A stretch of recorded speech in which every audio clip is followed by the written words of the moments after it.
पूर्व संध्या पर देश और विदेश में रहने वाले आप सभी भारत के लोगों को मैं हार्दिक बधाई देती हूँ। संविधान के लागू होने के दिन से लेकर आज तक हमारी यात्रा अद्भुत रही है और इससे कई अन्य देशों को प्रेरणा मिली है। प्रत्येक नागरिक को भारत की गौरव गाथा पर गर्व का अनुभव होता है।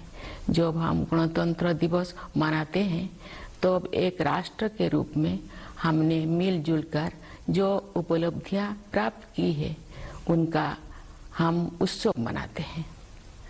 भारत विश्व की सबसे पुरानी जीवंत सभ्यताओं में से एक है। भारत को लोकतंत्र की जननी कहा जाता है, फिर भी हमारा आधुनिक गणतंत्र युवा है। स्वतंत्रता के प्रारंभिक वर्षों में हमें अनगिनत चुनौतियों और प्रतिकूल परिस्थितियों का सामना करना पड़ा। लंबे विदेशी शासन के अनेक बुरे परिणामों में से दो कुप्रभाव थे, भयंकर गरीबी और निरक्षरता। फिर भी भारत अविचलित रहा। आशा और विश्वास के साथ हमने मानव जाति के इतिहास में एक अनूठा प्रयोग शुरू किया। इतनी बड़ी संख्या में इतनी विविधताओं से भरा जनसमुदाय एक लोकतंत्र के रूप में एकजुट नहीं हुआ था। ऐसा हमने इस विश्वास के साथ किया कि हम सब एक ही हैं और हम सभी भारतीय हैं। इतने सारे पंथों और इतनी सारी भाषाओं ने हमें विभाजित नहीं किया है, बल्कि हमें जोड़ा है। इसीलिए हम एक लोकतांत्रिक गणतंत्र के रूप में सफल हुए हैं। यही भारत का सार तत्व है। ये सार तत्व संविधान के केंद्र में रहा है और समय की कसौटी पर खरा उतरा है। स्वतंत्रता संग्राम के आदर्शों के अनुरूप हमारा गणतंत्र को आधार देने वाला संविधान बना। महात्मा गांधी के नेतृत्व में राष्ट्रीय आंदोलन का उद्देश्य स्वतंत्रता प्राप्त करना भी था और भारतीय आदर्शों को फिर से स्थापित करना भी था। उन दशकों के संघर्ष और बलिदान ने हमें न केवल विदेशी शासन से बल्कि थोपे गए मूल्यों और संकीर्ण विश्व दृष्टिकोण से भी आजादी दिलाने में मदद की।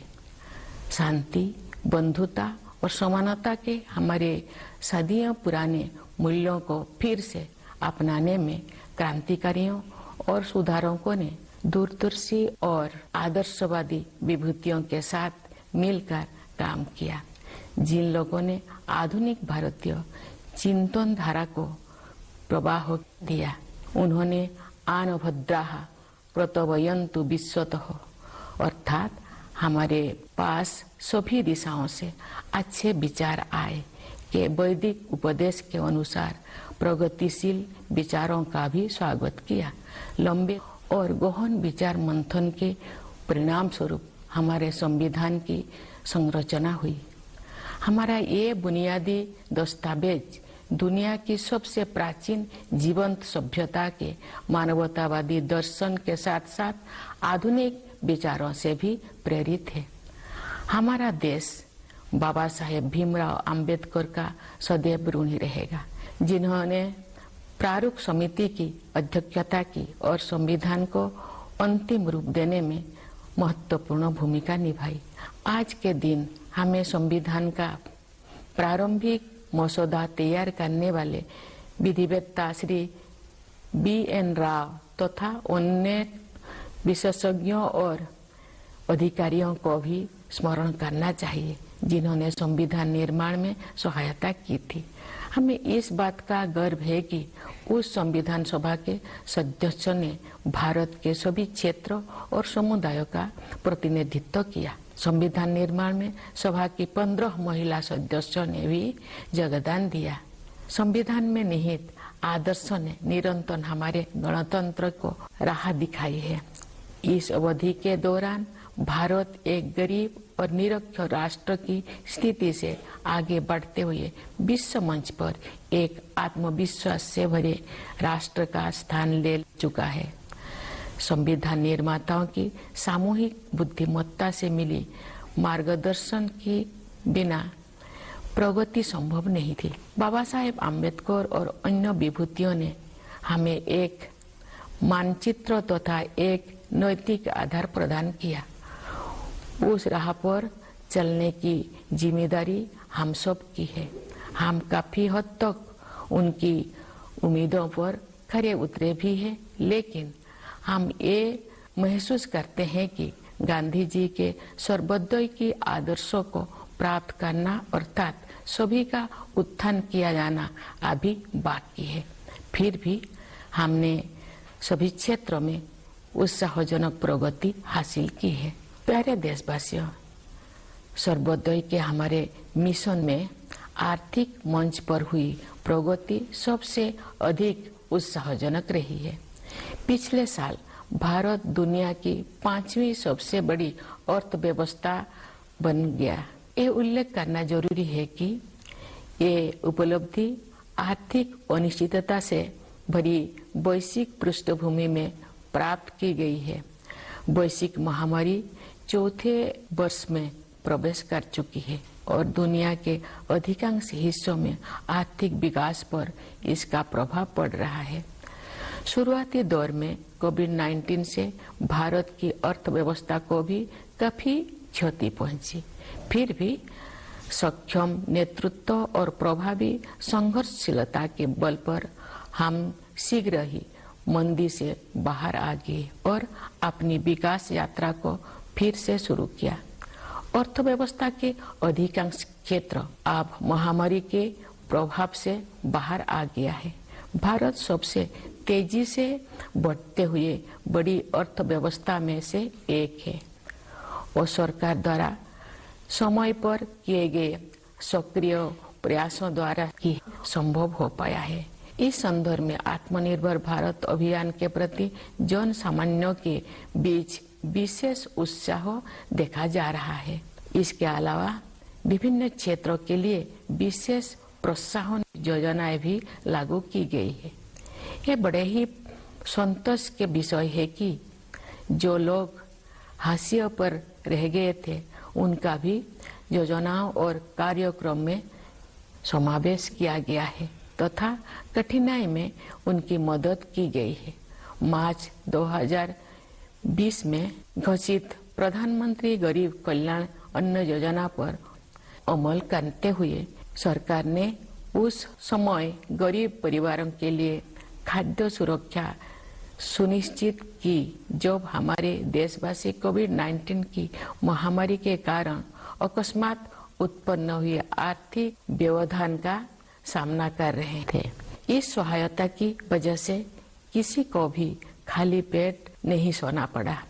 गरीब परिवारों के हित को सर्वोपरि रखते हुए इस योजना की अवधि को बार बार बढ़ाया गया तथा लगभग 81 करोड़ देशवासी लाभान्वित होते रहे।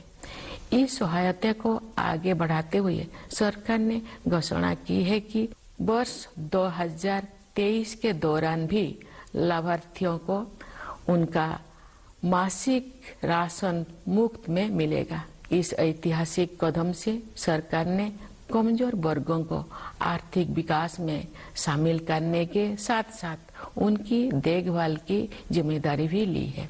हमारे अर्थव्यवस्था का आधार सुदृढ़ होने के कारण हम उपयोगी प्रयासों का सिलसिला शुरू करने और उसे आगे बढ़ाने में सक्षम हो सके।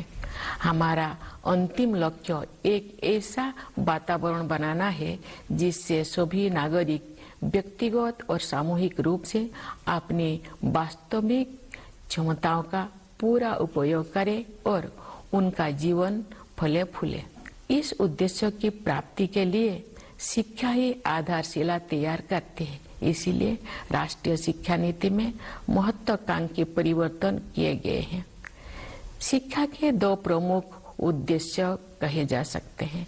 पहले आर्थिक और सामाजिक सशक्तिकरण और दूसरा सत्य की खोज।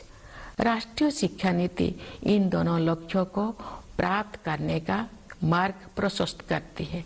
ये नीति शिक्षार्थियों को 21वीं सदी की चुनौतियों के लिए तैयार करते हुए हमारी सभ्यता पर आधारित ज्ञान को समकालीन जीवन के लिए प्रासंगिक बनाती है।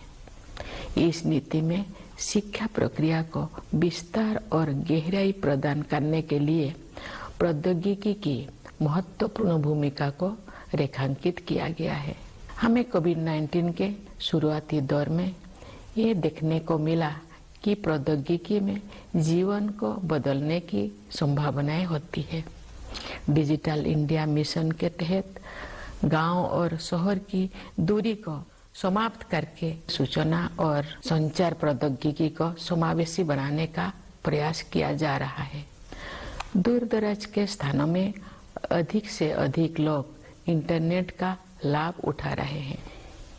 बुनियादी ढांचे में हुए विस्तार की सहायता से सरकार द्वारा उपलब्ध कराए जा रहे विभिन्न प्रकार की सेवाएं लोगों को प्राप्त हो रहा है। हम विज्ञान और प्रौद्योगिकी के क्षेत्र में अपनी उपलब्धियों पर गर्व का अनुभव कर सकते हैं। अंतरिक्ष प्रौद्योगिकी के क्षेत्र में भारत गिने चुने अग्रणी देशों में से एक रहा है। इस क्षेत्र में काफी समय से लंबित सुधार किए जा रहा है और अब निजी उद्यमों को इस विकास यात्रा में शामिल होने के लिए आमंत्रित किया गया है। भारतीय अंतरिक्ष यात्रियों को ले जाने के लिए गगनयान कार्यक्रम प्रगति पर है। ये भारत की पहली मानवयुक्त अंतरिक्ष उड़ान होगी। हम सितारों तक पहुंचकर भी अपने पांव जमीन पर रखते हैं। भारत का मंगल मिशन असाधारण महिलाओं की एक टीम द्वारा संचालित किया गया था और अन्य क्षेत्रों में भी बहनों और बेटियां आप पीछे नहीं है।